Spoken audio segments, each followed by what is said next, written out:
जो नेता कभी अखिलेश का था खास, उसी ने किया सपा को अब बेनकाब बोल दिया ऐसी बात। सपाइयों की हो गई हालत खराब, मुस्कुराए योगी, चढ़ा सियासी तापमान।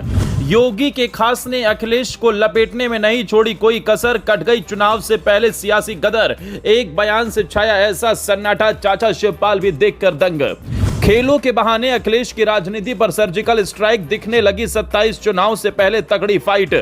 आई अभी ऐसी खबर, राजनीतिक पंडित भी हो गए हैरान। जी हां, अब यूपी की सियासत पूरी तरह से बदल चुकी है, क्योंकि जो कभी अखिलेश के खास थे वही अब सपा को बेनकाब करने में लगे हुए हैं, जिसने सियासी भूकंप ला दिया है। चाचा शिवपाल ने सोचा भी नहीं होगा, उससे भी बुरा हाल अब सपा का 27 चुनाव से पहले हो रहा है, जिसने सबकी मुश्किलें बढ़ा दी हैं। इतना ही नहीं, एक और जहां अखिलेश लगातार लखनऊ में बैठक कर रहे हैं और पार्टी को मजबूत कर रहे हैं, वहीं दूसरी ओर उनका असली चेहरा उनके ही खास ने सामने ला दिया है, जिसने दिल्ली तक सियासी तापमान बढ़ा दिया। ये चेहरा लाने वाला कोई और नहीं बल्कि केंद्रीय मंत्री जयंत चौधरी हैं, जिन्होंने अखिलेश कार्यकाल के धागे खोलकर रख दिए हैं और योगी का ऐसा गुणगान किया है जिसके बारे में जानकर आप भी दंग रह जाएंगे। दरअसल जयंत चौधरी इन दिनों फुल एक्शन मोड में दिखाई दे रहे हैं। इसी बीच वो हाल ही में बागपत के खेखड़ा में स्टेडियम उद्घाटन कार्यक्रम में पहुंचे, जहां उन्होंने सियासी भूकंप लाने वाला बयान दे डाला, जिससे अखिलेश खेमे में खलबली मच गई है। रिपोर्ट्स की माने तो जयंत ने मंच से जनता के सामने सवाल उछालते हुए कहा कि एक तरफ अखिलेश यादव का चेहरा रख दो, दूसरी तरफ योगी का, पता लग जाएगा कि क्यों योगी सरकार की वापसी हो रही है। जयंत चौधरी का यह बयान सिर्फ एक व्यक्तिगत हमला नहीं, बल्कि साफ संकेत है कि आने वाले 2027 के विधानसभा चुनाव में राष्ट्रीय लोकदल किस राह पर चलने वाला है। राजनीतिक पंडितों की माने तो यह हमला सिर्फ मंचीय बयानबाजी नहीं थी, इसमें गहराई थी, रणनीति थी और 2027 का रोड मैप भी। क्योंकि जयंत ने इस दौरान यह भी कहा कि अब यूपी में अपराधियों के दिन लग चुके हैं और यह सब मुमकिन हुआ है तो सिर्फ योगी आदित्यनाथ की मजबूत इच्छा शक्ति से। उन्होंने साफ कहा कि कानून व्यवस्था में बड़ा सुधार हुआ है और यही वजह है कि जनता बार बार योगी सरकार को दोहरा रही है।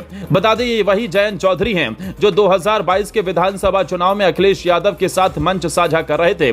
सपा आरएलडी गठबंधन को मजबूत बता रहे थे, लेकिन अब तस्वीर बदल चुकी है। केंद्र में मंत्री बनने के बाद जयंत अब राष्ट्रीय राजनीति की सोच को लेकर चल रहे हैं और उन्हें पता है कि जमीन पर जो जनता है वह वोट बैंक की राजनीति नहीं, विकास और सुरक्षा की राजनीति चाहती है।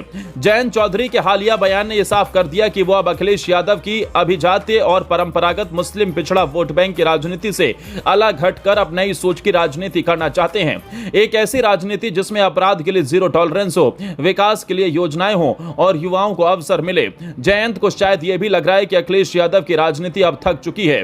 वो पुराने मुद्दों को लेकर जनता को रिझाने की कोशिश कर रहे हैं, जबकि बीजेपी और योगी आदित्यनाथ एक्शन के दम पर जनता का भरोसा जीत रहे हैं।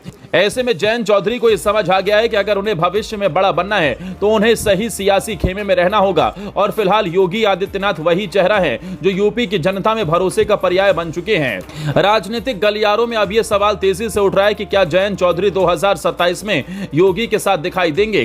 क्या केंद्र में मंत्री बनने के बाद जयंत अब पूरी तरह से बीजेपी खेमे में आ गए हैं? और अगर ऐसा होता है तो पश्चिम उत्तर प्रदेश की सियासत में इसका कितना बड़ा असर होगा? क्योंकि जयंत चौधरी जाट समुदाय के बड़े नेता माने जाते हैं और अगर वो खुलकर योगी के समर्थन में आ जाते हैं तो इससे समाजवादी पार्टी की मुस्लिम जाट समीकरण वाली राजनीति को करारा झटका लगेगा।